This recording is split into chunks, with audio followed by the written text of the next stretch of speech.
4장은 생산 모형입니다. 생산 모형에서는 주로 간단한 생산 함수를 가지고 거시경제를 어떻게 설명할 수 있는지를 살펴보고요. 그리고 이어서 국가 간 소득 격차를 생산 모형을 활용해서 설명해 보도록 하겠습니다.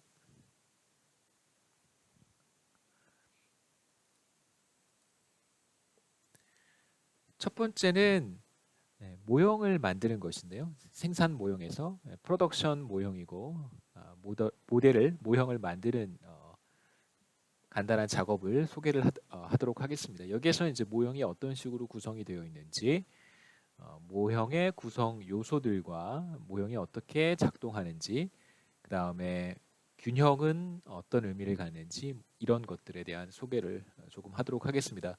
그래서 미시경제학에서 배웠던 그런 지식들을 좀 많이 활용을 할 것이고요. 미시경제학에서 다루지 않는 조금 더 비약된 가정들을 제가 도입을 할 텐데, 혹시 여러분 강의를 들으시고 의문이 생기거나 혹은 뭔가 좀 이해가 안 된다고 생각되는 부분이 있으면 다양한 방법을 통해서 저한테 질문을 주시면 고맙겠습니다. 자, 먼저 생산 모형에서는 이제 두 가지 생산 요소를 투입하여 하나의 재화를 생산을 합니다. 우리가 생각하는 기본적인 그 누가 생산 모형을 그러니까 생산 모형이 무엇을 가리키는가, 무엇을 대표하는가라고 한다면 국가 경제를 대표한다고 생각해 보겠습니다. 국가 경제를 대표하는 것이고요. 여기에서 제가 자바라고 하는 기업을 소개를 할 텐데, 이 자바라고 하는 기업은 국가 경제를 대표하는 하나의 거대 기업이다, 이렇게 생각하시면 좋겠습니다. 생산 모형에서는 노동과 레이버와 캐피탈 두 가지 생산 요소를 투입해서 하나의 재화를 생산하는데, 여기에서의 재화를 저는 이제 커피라고 부르겠습니다. 제가 커피를 좋아해서 커피를 생산하는 자바라는 하나의 거대 기업으로 이루어진 국가 경제를 생각해 볼 수 있습니다. 그래서 커피 생산에 투입되는 노동 레이버는 이제 L 바로 일정하고요.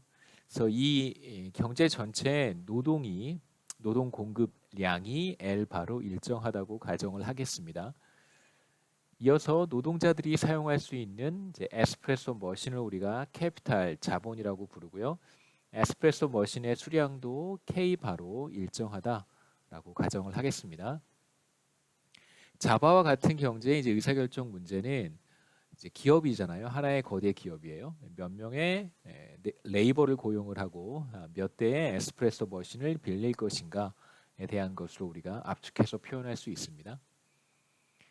생산함수는 바로 L명의 레이버와 K대의 에스프레소 머신을 이용했을 때 과연 몇 잔의 커피를 만들어낼 수 있는가라고 하는 관계를 일종의 수학 공식으로 표현한 것이고요. 일종의 수학 공식입니다. 경제학에서는 생산이 어떻게 이루어지는가를 인풋과 그 투입 요소들, 자본과 노동, 그 다음에 생산되는 것, 아웃풋, 산출량 사이의 관계를 이렇게 생산 함수라고 하는 것으로 표현을 하는데, 비교적 간단한 수식으로 이루어져 있는 하나의 함수입니다. 자바는 자신의 생산 함수를 활용해서 커피를 만들어 판매하고요. 이때 이윤을 극대화하기 위해서 레이버 L과 캐피탈 K를 이용하게 됩니다. 그래서 우리의 관심사는 자바의 이윤 극대화 문제이고요. 여기에서 생산 함수를 보도록 하겠습니다. 생산 함수는 노동을 L만큼 자본을 K만큼 투입했을 때 과연 커피를 혹은 뭐 최종 재화를 얼마나 만들어낼 수 있는가를 보여주는 일종의 관계식이고요. 그래서 일반적인 생산함수의 표현을 이렇게 나타냅니다. 그래서 F는 이제 펑션 함수를 가리키는 것이고 투입 요소로 K와 L이 있다, 이런 뜻입니다. 그래서 생산된 재화를 Y라고 표현했고, 이제 Y는 뭐 수량을 의미할 수도 있겠죠. 그래서 우리가 사용하는 생산함수는 이 오른쪽에 있는 이런 형태의 생산함수를 우리가 사용을 할 텐데, 이런 생산함수를 우리가 컵 더글러스 생산함수라고 부릅니다. 그래서 K의 3분의 1승, L의 3분의 2승을 가정을 합니다.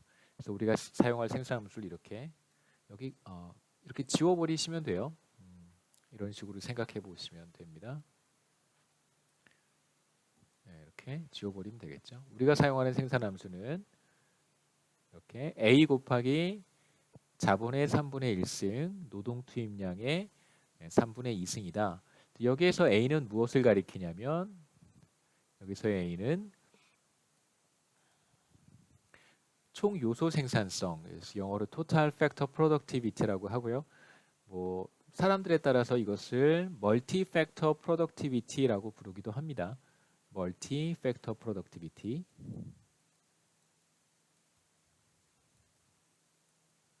뭐 혹은 그냥 줄여서 Productivity라고 불러도 좋습니다. 생산성을 가리키는 하나의 값이고요, 파라미터고요.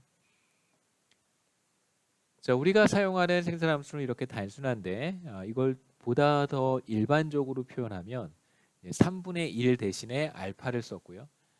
3분의 2 대신에 1 마이너스 알파를 썼습니다.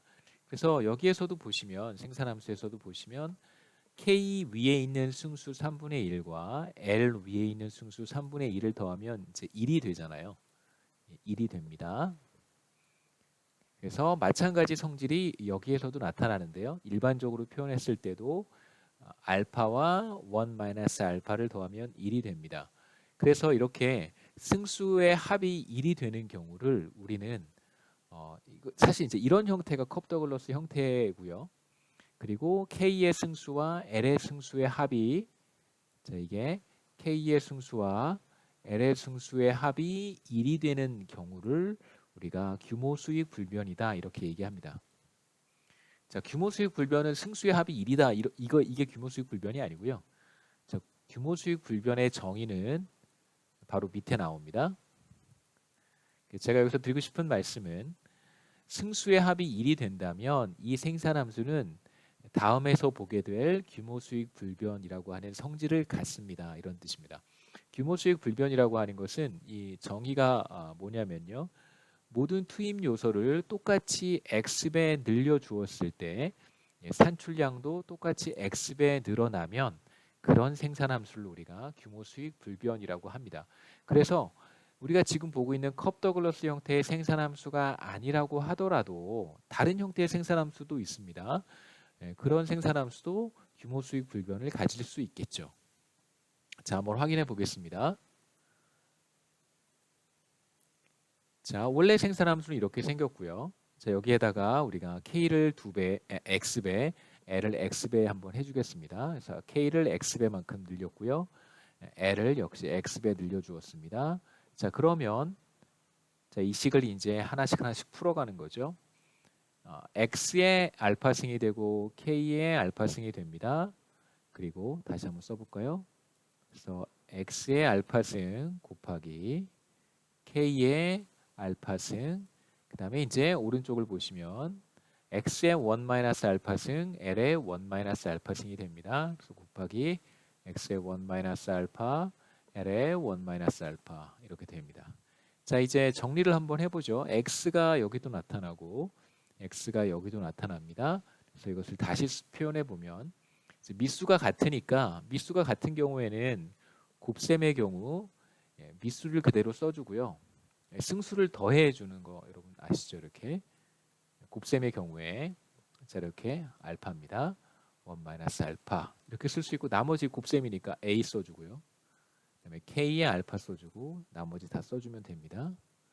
여기 잘 보시면 X의 알파의 알파 더하기 1 알파는 알파 없어지니까 X만 남잖아요. 그래서 우리는 어떤 결과를 얻냐면 위에다 쓰겠습니다. 이건 무엇과 같냐면 지금 제가 전개하는 식은 K도 X배 해주고 L도 X배 했을 때 우리가 얻은 최종 결과는 자, 이것과 같습니다. 자, 여기에서 다음 동영상에서 이어서 하겠습니다.